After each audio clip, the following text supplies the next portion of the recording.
Hello and welcome to Points of Interest. I'm one of your hosts, Jake, along with my co-host, James, over here. I waved too early. I'm so sorry. I did it wrong. You threw off the whole thing. I did. Scrap it, restart. Ruined it. All right. If you're new to the show, each week we collect video game news and stories from around the internet, bring them to you in a nice little visual and audible package. Not like audible, you know what I meant. It was a good. It was a good pun until you addressed the. I didn't, like, as I was saying it, I didn't want it to sound like you can get this podcast now on Audible for $16 a month. And it's great. It's totally worth it. Go buy it. You can get the show on Podbean, iTunes, Google Play, and Stitcher for the audio versions. Not Audible. Again, have to say. I know you're really bummed out about it. You've been scouring the internet for weeks. I was really hoping to buy an audiobook of all of our podcasts so far. Just compressed into one. That should be the next thing. It's just an audiobook. There's no actual physical book to accompany it. It's an audio. What? That sounds awful. Yep. You can get on YouTube and VidMe and Facebook for the video versions. Make sure to follow us on Twitter at IR Games to stay up to date on what we're doing. We tweet out links. We share Audible posts. We share our Facebook things. And good. No, keep going. It's going to be Audible. I like where this is going. I called it Audible. Sorry. I've been watching too much football this weekend. I know. We watched all kinds of football this weekend. A lot of disappointing football. That's one true. really exciting one. Yeah. Yeah. Happy day. James, what have you been playing lately? Boy, Destiny. Boy, what are the odds? Huh. Still Xbox. Yep. Why get a new screenshot? Works just the same. Work smarter, not harder. That's right. Yeah. Since last week, we've... Only Where played were that. we at last week? We hadn't beaten the story yet. Nope. We finished the story. We finished the story. We've done like a grand total of 3 or 4 rounds in Trials of the 9. Oh, this is bad. I did go to Destiny Stats Tracker today, and I've played for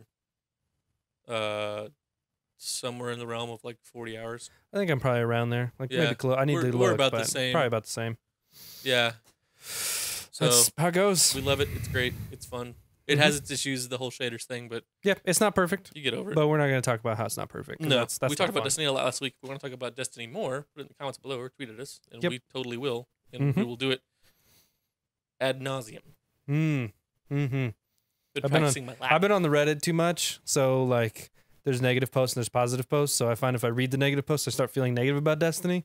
Then I find somebody like commenting positive stuff, but like, oh, I feel better about it. Then you play Destiny, and you're like, "Oh, this game's great." Yeah. I don't know what you. Yeah. Oh man, I can only use my shaders once. I mean, there's some of Oh, the who cares? concerns of some of the things we had like in year 3 of Destiny 1 that aren't in Destiny 2 yet. And so it's like, okay, well, they're making the game not as deep. So is it, an issue of we just haven't gotten there yet? End game's maybe not quite as expansive as we're used to. So I don't know. There's lots of questions. It's also about a it, game that was like this game 3 years into the development cycle, and this a week and a half like into 2 the weeks. development Yeah. cycle. So Yeah, I Who heard knows from what's gonna happen. on a podcast some guys that did the raid or attempted the raid. They're talking about it. They're like they were worried. Like, okay, we had 4 raids in the last Destiny. Yeah. Like we're scared. All right, we're gonna start back at square one with raids this time. And they said very much feels like a 5th raid. Like all the things have just built on top of natural themselves. progression. Okay. And this feels just I wanna a give it a progression shot. of all that. I want to say next weekend we should have characters that are a little bit better for it. Yep. We should be able to not terribly do badly in the Nightfall this week. So Yes. so Boy, we'll see. one could only hope. Boy, it's bad. All right, moving on. Before we talk about this rest of the show, Nintendo fans discover NES Golf hidden in Switch files. What? Is that a map in No. Switch controllers? Yeah, there is. You can't see the Switch can't see it, controllers they're down because there. but it's they're down here. It's the trick. 1984 classic NES Golf hidden within every Nintendo Switch fans have found. Every Switch. Every Switch built into the code, one might say. Not only that, but the retro sports games appears. Wow, I said that right. Yeah, you Appears to have been updated with motion controls, which use the Switch's Joy-Con controllers. Mhm. NES Golf is baked into the system's firmware. Switch Brew discovered, alongside a pre-installed NES emulator. Files are named Flog, which is golf backwards. Its inclusion is likely Clever. a test for Nintendo's own NES emulator. NES games such as Super Mario Bros., Pinball, and Punch-Out are on the way to Switch next year as part of the system's ongoing paid online service. Interesting. So it's kind of like, Mhm. yeah, it's cool that it's there. It makes me excited for Virtual Console Yeah, to see that I mean, it's that's like on the- there and kind of ready to go. It's definitely interesting. I mean, having the option for some motion controls for the first time, and well, they've never done NES emulation. Like even when they had the Virtual Console on the Wii, they didn't have anything like Yeah. that. So it's an interesting concept. It's weird that golf is on there. Like Like that's the one you found. Why that's like the one, and maybe it's just the most obvious one. Maybe it's just the easiest one to test. And so like, there's not as much going on, so it's like, okay, we can bake that in and just keep working on it without having to add a bunch of stuff. So we'll see. They haven't Nintendo, refused comment because it's Nintendo. Why would you talk about this? Yeah. We weren't supposed to find it anyways. Why talk to your fan base? Yeah, it'd be ridiculous. It's definitely cool. What does it mean for Virtual Console going forward? What does it mean for emulation going forward? It's nothing but a good thing. Yeah, because it's here. According to the guy that found the information, it's playable. Just you have to get to it through unofficial means. Yeah, that's what the articles we found said. Does it mean that he's rooting the console? Like, is it just something he's not supposed to get to yet that he got to? Like, what's the thing? So I think we'll eventually see something, maybe. It does make me curious how people like dig in and find these things. Like, I'm gonna go digging around in the firmwares of this thing, see what I can find. Yeah, I mean, for some people, that's what they love to do. They like to see how a thing ticks, not just what it does, but why it doesn't. So, that interesting. Fun fact there. Far too dug inside for someone like me to dig into. Next article from Eurogamer, as well as the first one. Mm-hmm. New Xbox One tech can save hard drive space and cut download times. What? This is a fantastic thing for all of us if it works out thing. well. Now this is a lengthy one, y'all. So buckle up because we're going on a trip. Buckle up for safety. You got to put your listening ears on. Put your listening ears on and don your thinking caps. Microsoft is planning a quiet revolution in the way that games are streamed and installed onto Xbox One and Xbox One X. Mm-hmm. The new system, known internally as Intelligent Delivery, aims to save hard drive space and reduce download times by allowing users to only download the assets they actually need as opposed to the complete game package. The platform holder has already dropped some hints about this functionality, confirming that Xbox One users won't need to download X's 4K assets. But the execution goes beyond that, being flexible enough to even support multi-disc releases not currently supported on Xbox One. A little further down, essentially the concept involves splitting game content into chunks of data and adding tags to them. Multiple tags can be added to a chunk, and they can be a device-specific or language-specific, for example. In the case of the latter, this means game audio or cutscenes in non-relevant languages don't need to be downloaded. Intelligent Delivery could, in theory, install just the assets applicable to your region with other languages as optional on-demand download accessible via the Xbox One Dash. Wow. A lot of words. That was a lot of words. You didn't stumble once. I'm impressed. Good news. There's still like 6 more paragraphs. Oh, there is. Yeah. We're not going to cover all that. Yeah, we don't have to dig deep. But so, I mean, it's an interesting concept. The idea, I'm more attached to like not loading the 4K assets, the stuff you're not going to be using. Yeah. That's ideal to me. For me, one of my parts, I kind of wonder if, we're talking about a game, maybe single player, multiplayer. What if you want to just download the single player? Like, is that something they're going to section off and have a benefit for you? So, like, maybe it's just like, okay, right now I want to play the single player. I don't have the hard drive space for both of them, or I just want to play the single player sooner and I can get to the multiplayer like next week or something. Yeah. Is that like going to be a thing that they do? Is that a thing that I would like? Like, it's an interesting concept. For me, I think when you're talking about downloading games as opposed to like installing games like from a disc, if I had to choose between downloading 20 gig and downloading 50 gig. Yeah, I got good internet, but I don't have that good of internet. Yeah. So it is a significant difference. Like plan my day around the fact. Yeah, we're talking like a 3 or 4 hour difference of a download. So if I don't start it in the morning, I'm not playing it in the afternoon. Yeah. So if we had an option like, okay, well, I'm not worried about playing the multiplayer until I get through the campaign. I can just download the single player, play it tonight, and then overnight I can have it download multiplayer, and I could do that tomorrow. Yeah. So again, I don't know if that's what they're thinking, but that'd be an interesting use of it. It's kind of like what PlayStation and I think Xbox can do it too, where they download parts of the games first. We saw that a lot at launch time. We haven't seen it a ton since then. But it's like, okay, do you want to play the single player first or multiplayer first? And then it prioritizes the download. Yep. So that's interesting. Not using the 4K assets on a non 4K console, that makes sense to me. I feel like you shouldn't be downloading those anyways. That should just be a feature. It's already there. It should not be a new like, oh look, you don't have to download 4K stuff. Like I never needed to download 4K. Why would I download it? Yeah. What's wrong with you? So my concern is the where they mention very subtly and then move away from it, the multi-disc idea. Why do we need multi-disc? 1 or 2 times. So like later on it says with content now divided into context sensitive chunks, the door is now open to titles that can be delivered to users on more than one Blu-ray disc. They say this like it's a good thing.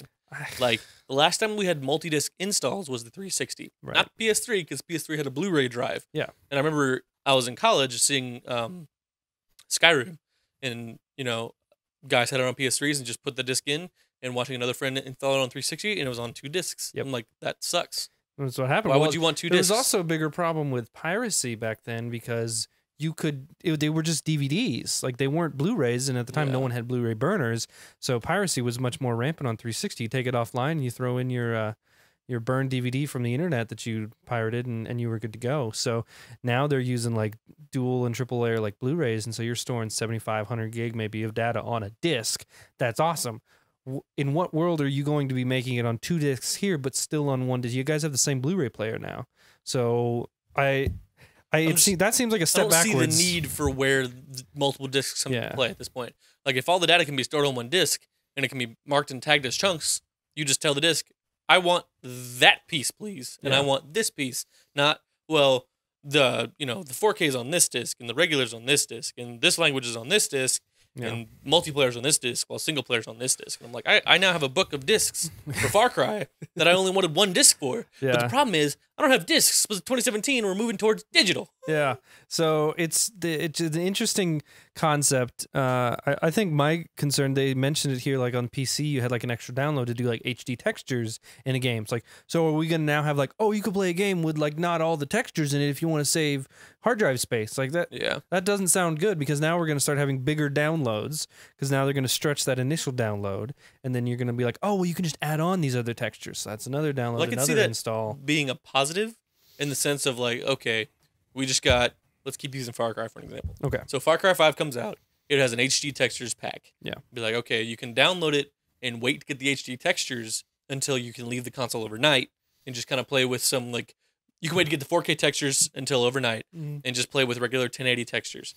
And so you hop in, or even 720, like you hop in, you can play for 1 or 2 hours, and then overnight it can finish downloading the other 20 gigs of HD textures. And I know that's probably a ridiculous number, but it can finish its texture downloading, and you just hop up the next day and it's done. You don't have to sit there and wait the whole time while it's downloading. I mean, it could be, in this day and age, a lot of times you're preloading games that are new, or when you're doing digital download, you're not that concerned about starting right away. So it's interesting. The internal name's kind of dumb for it. But it is what it is. I think it makes sense to maybe look into it, but I don't see like the real world functionality, at least from my standpoint. Anything I need, like, I don't want to go in and play a game half baked just because I want to save time. Yeah. Like, it makes me think like Just Cause 3, like the intro before you finish downloading the game, you go in and run around and have like a sandbox you're in until the actual game starts and finishes and whatever. And so that's kind of cool. But I don't want to go into a game that's like heralded for its graphics and be like, oh yeah, I just didn't download the graphics that you're talking about are really cool because I'm waiting till I have better internet. So that's, I don't see that really being a thing for me, but it is cool that they're working on it nonetheless. It could be a thing for like a different market that's not us, because there are, that's true. Believe it or not, I've heard about these people that do not care about graphical fidelity. No, they play games because they enjoy them, and they just kind of just it looks cool enough, I guess.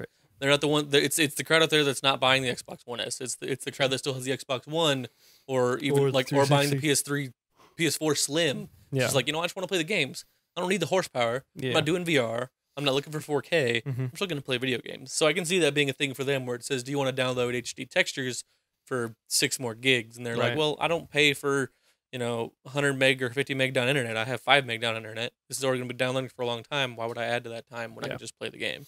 And I think that's probably the audience they're catering to. Does mention PlayStation has no equivalent to this system, and I don't. It could be useful to that audience, but I also don't see a need for it.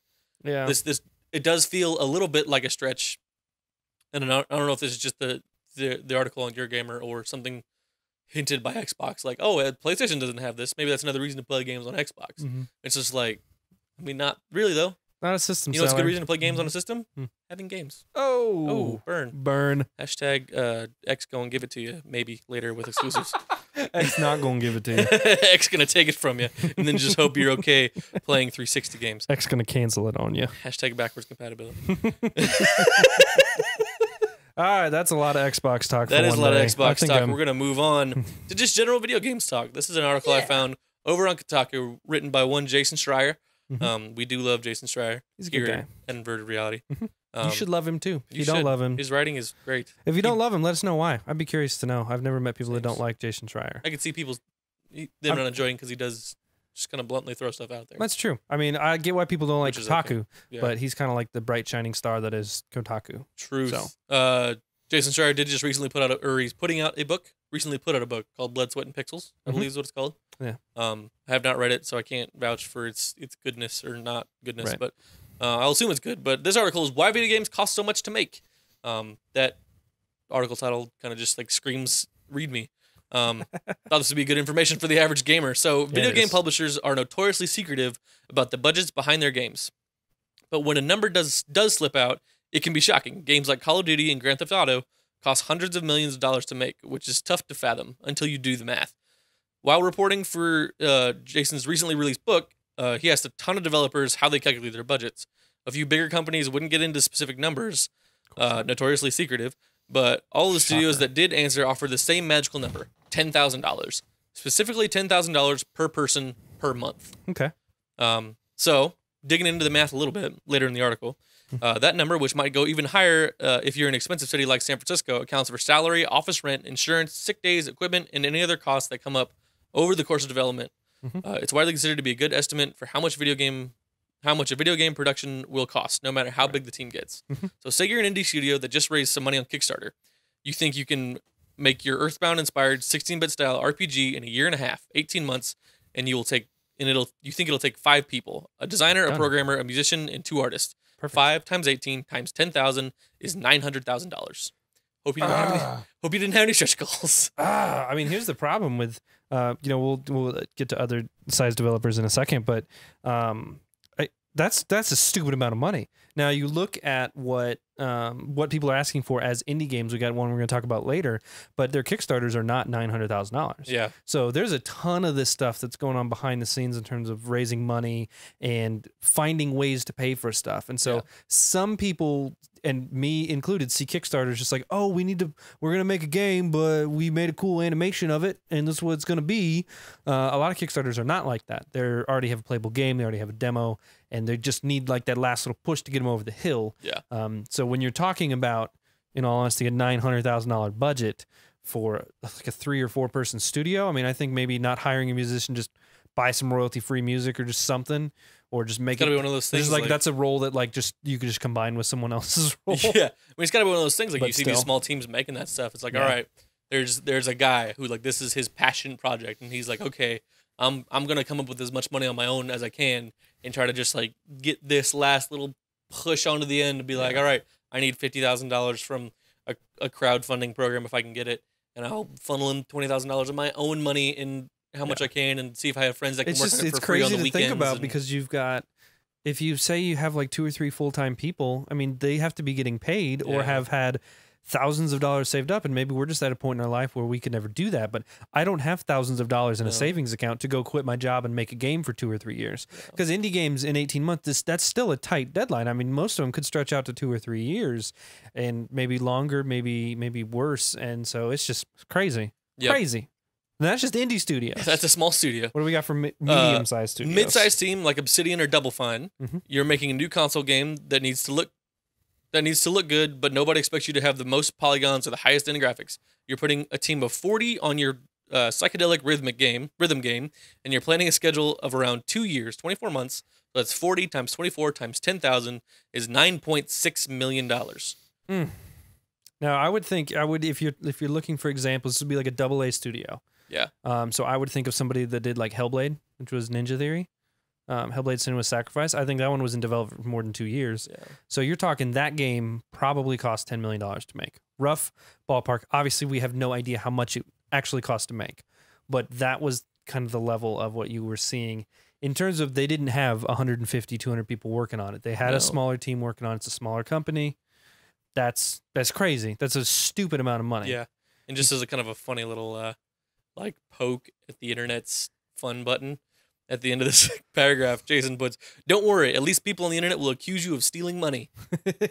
So $9.6 million for a game that is not $60 because it's AA studio. So it's probably more like 40 or probably 20. Yep. So how much you got to sell? So say you're a big publisher. So we're talking you're competing in games like Red Dead Redemption or Destiny. Yeah. You're like that level of publisher. You're making a military shooter, of course. In order to hit the graphical fidelity that your fans expect, you need a staff of at least 400, and you need to give them 3 years, 36 months.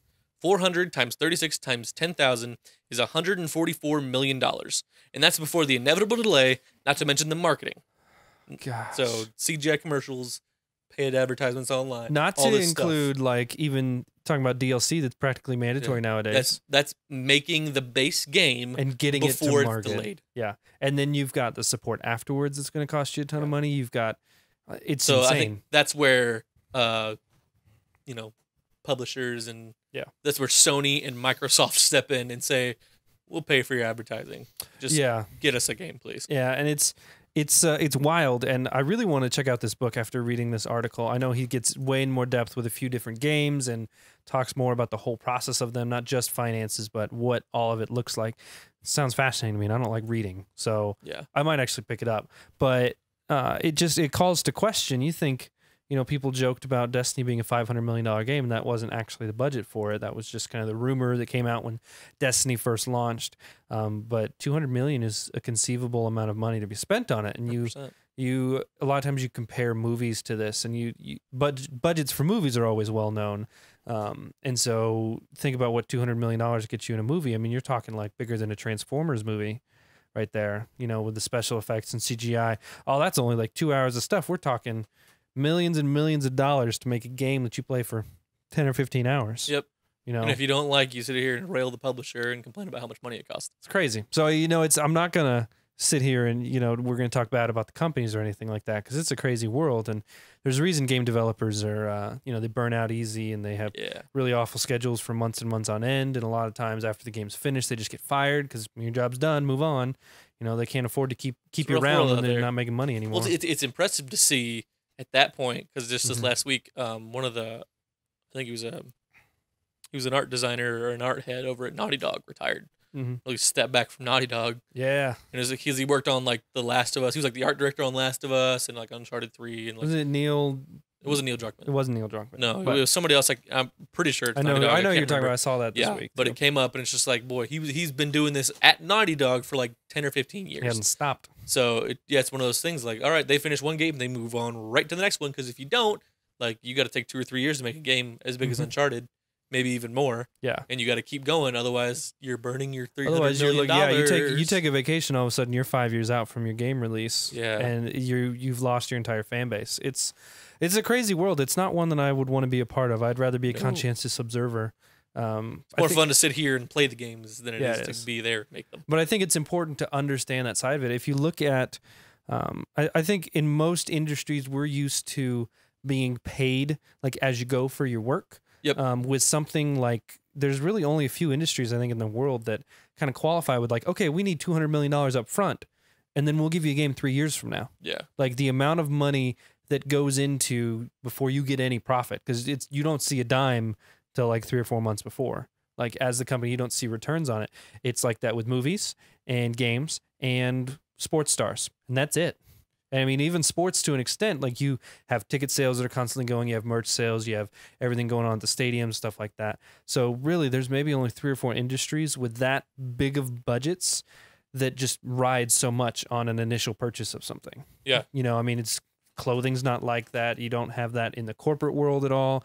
It's just a very unique thing that I think people forget. They treat it as another good, like you would if I'm going to go buy my jeans, I'm going to go get some groceries, I'm going to get a video game. It's like those are wildly different things, and people just don't get that, And then I think my question, you give me your thoughts, because I have a question, but I want. Yeah, well, I'm sitting here thinking as you're talking about that, like imagine being you're there and you're spending 3 years heads down in this thing, and you don't get to see any reactions until you've taken some of that money you were given, and maybe more than you had, to pay for marketing. So you paid someone to make a commercial. It comes out, and then we sit down at our table. We've seen it. We've read about it. And we go, eh. And you just spent 3 years of that. Millions of people look at your game and just kind of went, eh.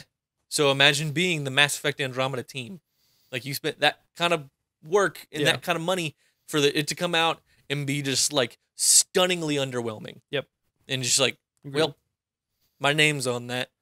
Yeah. And so as a consumer, I don't sit here and be like, well, I'm not going to be that way anymore. Am I still going to be critical of video games? Of course. Yeah. Am I still going to come out and be like, yeah, this game kind of sucks? Yeah, I think it's important to have honesty and something like that. Yeah, it is. It's just like, it does just change your perspective a little bit to be like, it's not that this person didn't try. It's just this is what they're hoping for, and that vision just didn't land.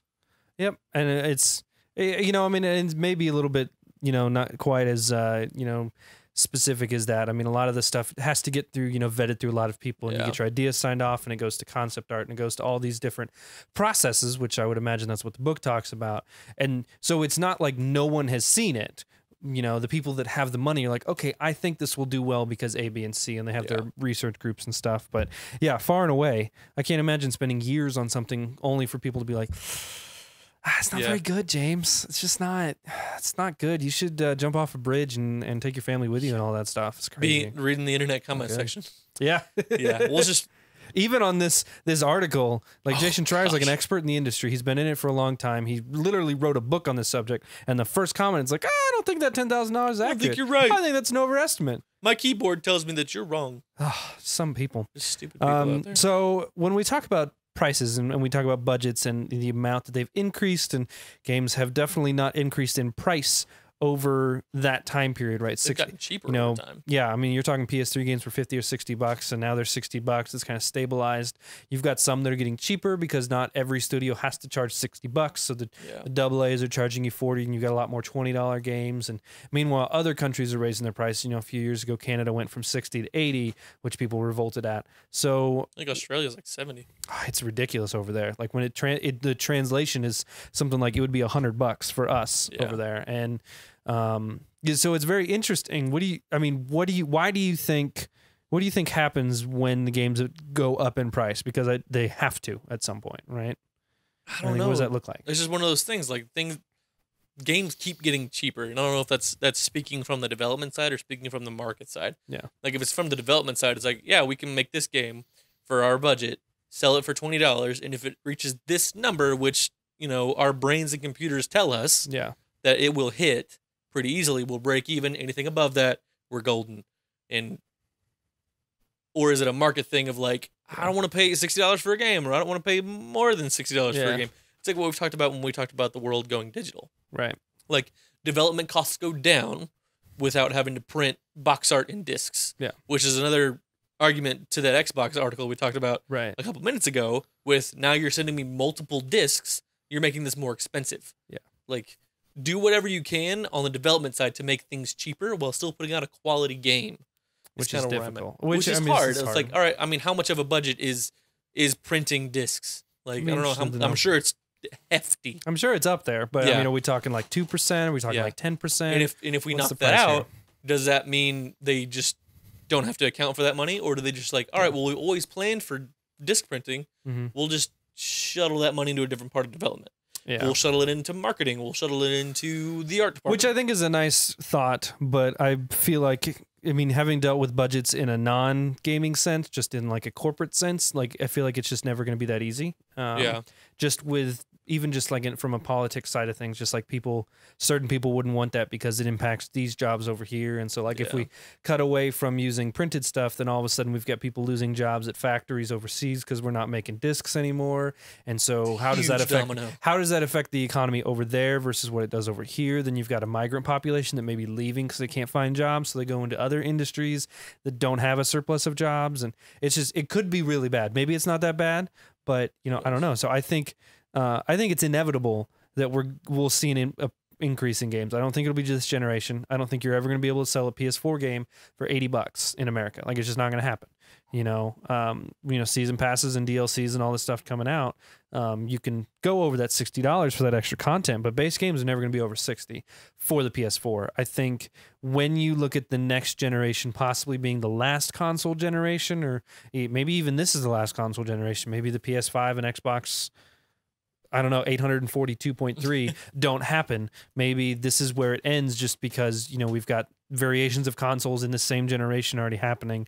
So what does the PS5 look like? I mean, the development costs are going to be insane to make that console. You're selling it at a loss. You've got games are all going to be pumping 4K native visuals and 60 frames per second, maybe even 120. You got ridiculous expectations, and how can you possibly do that and stay at the same game price that we've had for 15 years? Like, I just don't see that working. 5 years from now, I think it'll be completely normal for a AAA Battlefield, Call of Duty, Gears of War, Halo title to be in at $80, and I don't think you're going to have a choice. Like, it's just, there's no way that the game development cycle can be feasible with their budgets increasing hand over fist every year to be able to come back and say, yeah, we can still charge $60 for this game. I think you have to make your money back in consoles in your software sales because you're selling your console at a loss. Everybody knows that. It's really hard to produce these things for under $300 or $400. So you have to make it back in software sales. And if the game developments are not getting their money, then they're going to be less willing to have these huge budgets. You're going to see less quality games. It's just inevitable with the rise of inflation and things like that. I think $70 or $80 is going to be the norm when we hit the next generation. Yeah. Has there been a AAA release that goes to consoles and a PC that's been cheaper on PC? I'm not sure lately. I think lately they've been pretty similar, but for a long time the PC titles were sitting at $50. Yeah. And the console games were sitting at $60. It was slightly cheaper. That's kind of like I was thinking as you were talking, like we're talking about games getting more expensive as we move forward, but it's like, all right, PC's been in this all digital realm for long time. Years now. Yeah. And games are cheaper on PC. They are. They like go on all the sales time. More often. So I wonder, like, do they make their money back on it being cheaper? Like, is there kind of like a catch-22 of like, if we make it cheaper, we could lose money, but by it being cheaper, more people will buy it. It's a really fine line. Exactly. Is the problem is because if you drop it $20, maybe you double your sales, but all of a sudden you're pulling in like 30% less money. Yeah. What's the there's going to be a point where too low is too low. Yeah. So I don't know. It's an interesting thing. Part of it is also if you want people to buy a game, you also want an active player base more than a week out. So, everybody bought it on sale. Well, I've got 12 Steam games in my backlog that I haven't touched. So this one falls to the bottom of the list, and I will play it again in 6 months when the developers have stopped updating it and they don't care about it and they've moved on to their next game. Yeah. So there's really no good answer here, but I think I would be okay personally if games went up in price a little bit. Yeah. Because understanding how games work, understanding how money works, I was really shocked that we still have $60 games here in 2017. I was paying the same thing for my PS3 games back in college. So yeah, I don't know. It's a touchy subject. No one wants to pay more for games. Everyone wants to pay as little as possible. Yeah, so it's easy for us to say like we're okay with games being up. Right. At a point in our lives where we buy 6-7 games a year. Yeah. At $60 a game. Yeah. If we're buying them new. Yeah. Yeah. And so like it's okay for us to be like, yeah, we can chip in another $60, $70. Maybe take off one at the game end of the year for more games, especially as we're working towards making money from the games we play. Right. So it's kind of one of those things. It's easy for us to say, but there's that kid out there that saves up all year to buy his one game. Right. There's that guy out there. It's like I save up all year to play Call of Duty, and I play Call of Duty all year. Is that person okay with it being $70 or $80 at this point? See, I feel like they would almost be more okay with it because, like, if you know you're going to play that and you know that's going to be the price, like, I'll save a little bit more. Yeah. I'm going to get that game no matter what it costs. I think it's going to affect those people that buy games all the time. And you're talking that buy 3 or 4 new games a month. They go down like every Tuesday, find a new game, buy it. And I think that's going to significantly affect those people. How many of those people are there? I don't know. There's really no way to know those things. So it's interesting. Yep. We'll see how it goes, as things continue. But yep, I think that's a good amount to talk about. There. Yeah, interesting to talk about. Show new thing. So next topic. Yep, this is a you thing. You brought this up thing. After I had I posted out on Twitter, Facebook, said, hey, we're looking for topics. We don't always get a lot of responses, which is fine, but we got one from Pixel Off. You can see it right.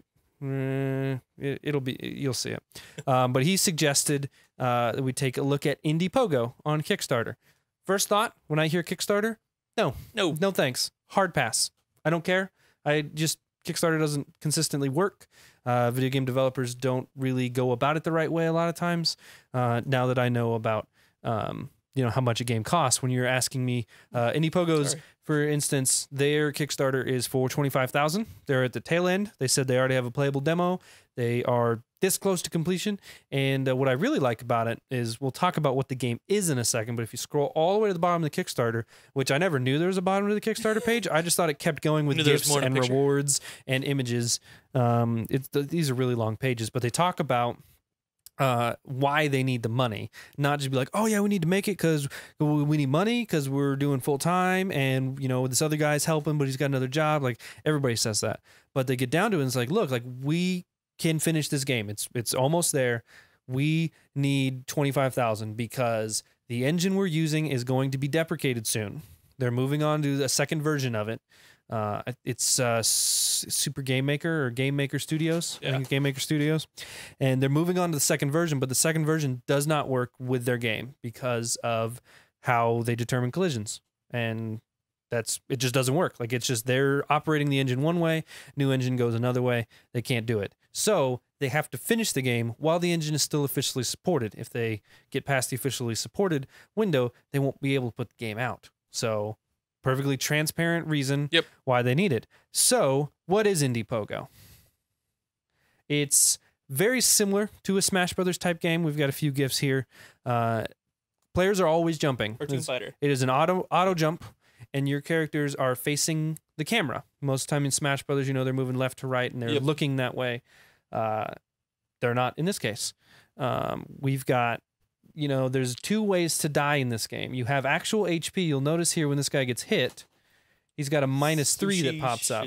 Sashimi, I think yeah. is the game that is. So it's actual HP values. We're not talking like a climbing percentage that makes you more likely to fall off. Yep. But if you fall off the arena, you also die and you have to start over. So it's a not, I wouldn't say a unique take on Smash Brothers, but it makes more physical sense. You can do taunts in the game, which they mentioned you can buy taunts. I'm guessing, you know, it's a cheaper game. You know, we're talking PC only at this point. $1 for some of their stretch goals are to get to consoles and get to Switch is their biggest stretch goal. And a little bit of Shovel Knight and Bit Runner here. I can't remember which. Bit Trip, that's the one. Super Video Man from Bit Trip, I'm pretty sure. Super Video Man, that sounds right. And so it's a very interesting concept for a game. Whenever I see fighting on a platform, you know, Super Smash Brothers clone, I think, oh, okay, here we go again. Same thing, right? Everyone just trying to hit everybody with their 3 different moves. We're going to end up with another PlayStation All-Stars Battle Royale. It's going to be terrible. Yeah, exactly.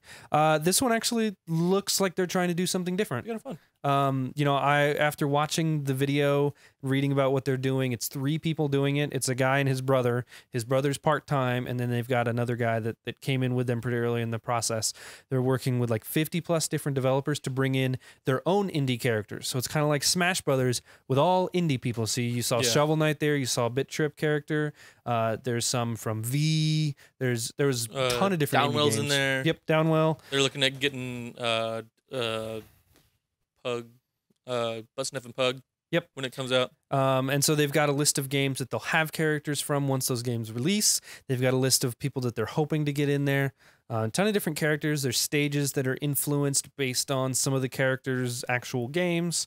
Obviously, you saw Shovel Knight, which is pretty awesome. Yep. It's kind of their like flagship character at this point. So it's an interesting concept. Like I said, I don't normally do Kickstarters. I don't normally think it works for video games because of what people ask for, and there's no transparency. And in their ending paragraph, they mentioned that if they run into speed bumps, they're not just going to go silent for months. They're going to tell you exactly what those speed bumps are, and they're gonna, at least that one wasn't crowdfunded. But they're going to tell you what those speed bumps are, tell you what they're doing to overcome them, and actually be transparent with what they're doing. I'll believe it when I see it. No knock to the developers, but people have said that all the time. It's just important to note they said it. What do you think of the game? Just looking at it. I think this will be a fun one to follow. I would like to see it come to Switch. Their stretch goal for Switch is like 300K. Yeah. Because to get it to Switch, they basically have to remake the entire game in a new engine. It's not, you can't port Game Maker Studio to the Switch, at least right now. Yeah. As of the FAQ, which was 2 days ago. So unless something's changed, and it hasn't, then they have to make it all. But they're willing to do it if they hit 300,000. Which now, knowing what we know about development costs, they only need 25,000, which would probably be good for a couple months, maybe. You know, between their 2.5 guys, which their estimated delivery date is March 2018. So that kind of checks out if we talk about how much time needs for development versus the rest of its, you know, marketing. Coming to PC, if you put down $10 in their Kickstarter, we'll drop a link here below with all the information. Put down $10, you get a Steam digital card for it, and that's pretty much it. There's a ton of rewards for it. So thank you, Pixel Off, for bringing that to our attention. We hadn't heard anything about it. It started last week. It's been going for about a week and a half now. So check it out. I'm interested to follow this one up. Yeah, for sure. We'll doesn't look like it's we'll keep tabs on it. super processing heavy, so might actually be able to run it on our machines. Exactly. Yeah, So we'll it might be worth, definitely investing in that. bookmark that Kickstarter, and then we'll update you guys when it Yeah. finishes, see if they made their goal. Because it's an all or nothing Kickstarter. If they don't meet the goal, they don't get anything. So Which would suck. Yep. Didn't Always know. does. All right. Moving on to the last topic of the day. If you haven't made it this far in the show before, or you're new to the show, each week we end the show by going over the drop. Again, say it every week. If you have good lists of Xbox titles or PC titles that we could read through, send them to us, and we'll start including them in our little wrap up as well. But Indeed. moving on to just the drop. 36 Fragments of Midnight. I don't know. Adding the words of midnight or like dropping midnight into kind of like nameless midnight just sounds cool. It does sound cool. 36 Fragments sounds like you're already telling me what the game is about in the title, and I don't like that. I also laugh a little because I think of The Office, where Michael Scarn, Threat Level Midnight. Oh, yeah. This time, Midnight's friends. Oh, Midnight is a character. Yep. Midnight's friends are lost their star fragments. Your task is to find them and take them back, but it won't be easy. Avoid deadly lasers, circular saws, spikes to collect all the fragments. Kind of looks like Super Meat Boy. Yeah, he does the character style there. Like square Oh, guy. Interesting. Probably 36 fragments, I would say. Right about 36 levels. Binding of Isaac Afterbirth Plus. If you don't know what Binding of Isaac is, it's a very, very weird game, but heavy RPG. I mean, people put like 100 hours into this game. Dude, people are really into it. I remember when it came out on love this PlayStation Plus and I played it, I was like, man, this is weird. Yeah, I never got past the first couple levels because it was so weird. So I might So hard. go back and check it out. I don't know. It's RPG roguelike elements. Yeah. Yeah, it's weird. Burly Minute C, PS4 and PS Vita. That I didn't mention is 36 Fragments of Midnight is a PS Vita game. Oh. So nothing else. That's depressing. Digital. So Burly Minute C Obviously. is a folk tale about a trio of large bearded fishermen who step away from the ordinary to seek adventure. Set in the waters of the early 20th century, Scandinavia, this game's story branches through a series of encounters with creatures from folklore. So I don't- there you know as much about the game as we do Weird. now. I just thought it was Weird. funny seeing Interesting art this style. little character art. Yep. Caveman Warriors looks like a discount like 90s Saturday morning cartoon show. Just that shot there. The Coma Recut. It's a Korean horror classic. No thanks. Oh, interesting. In Space looks like a VR spinoff of Dead Space. Yeah, that's exactly Like, what I was it's thinking. got like the Mass Effect line through the yeah, it does. title there. Like that arc. Jump into your Minos Starfighter and blast your enemies to space dust in virtual reality. So it's a shoot 'em up little like space law thing. Yeah. Flying. Yeah. Factotum 90. No. Bless you.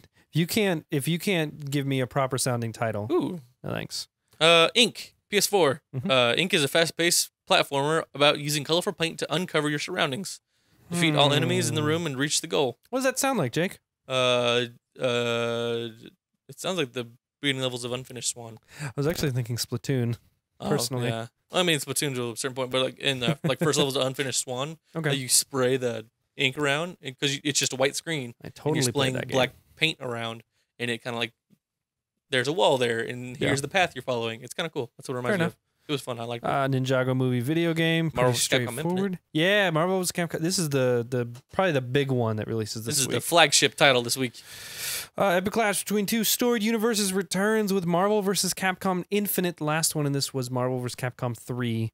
Ultron Sigma has begun the eradication of all biological life. Again, that sounds like Avengers Age of Ultron. Yeah. Wonder why. Against all odds, heroes stand together against the ultimate threat, their only hope, with the all-powerful Infinity Stones, as per usual.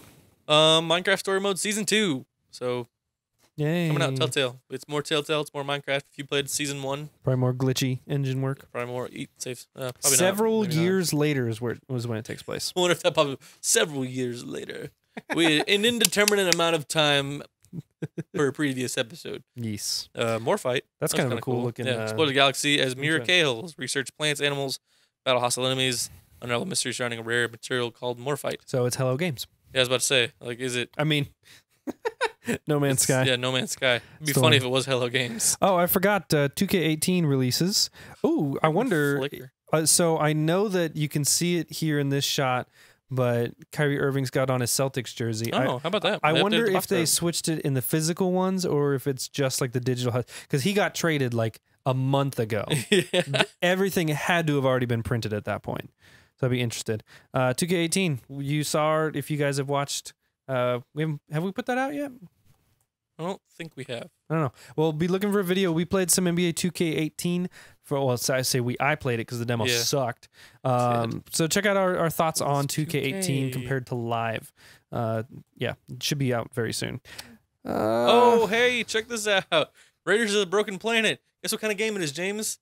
Asymmetrical multiplayer. You're right. Raiders of the Broken Planet is a novel 4-on-1 adventure where you experience both sides of the story. not gonna be good. Nope. Asymmetrical multiplayer didn't work out the last time. It won't work out That this was behind time. a real developer. Project Cars 2 comes out. Oh, yeah. Something that we kind of skipped out on the first time because we don't really do racing games, but it's soul of motor racing, the world's most beautiful, authentic, and technically advanced racing game. The big thing here is they're adding all sorts of vehicles and just different aspects other than just like cars. So very interesting thing. Shopkeep. Swords, wizards, potions, spells, fighting to the death, and making money. It's all in a day's work. Create your own Oh, fantasy my shop selling goodness. armor, potions, and so much more. Boy, that sounds like a mobile game right there. It's a PS4 game. I was just like, Ugh. all right, I'd play that on my phone. I think it's pronounced Shopee. Excuse me.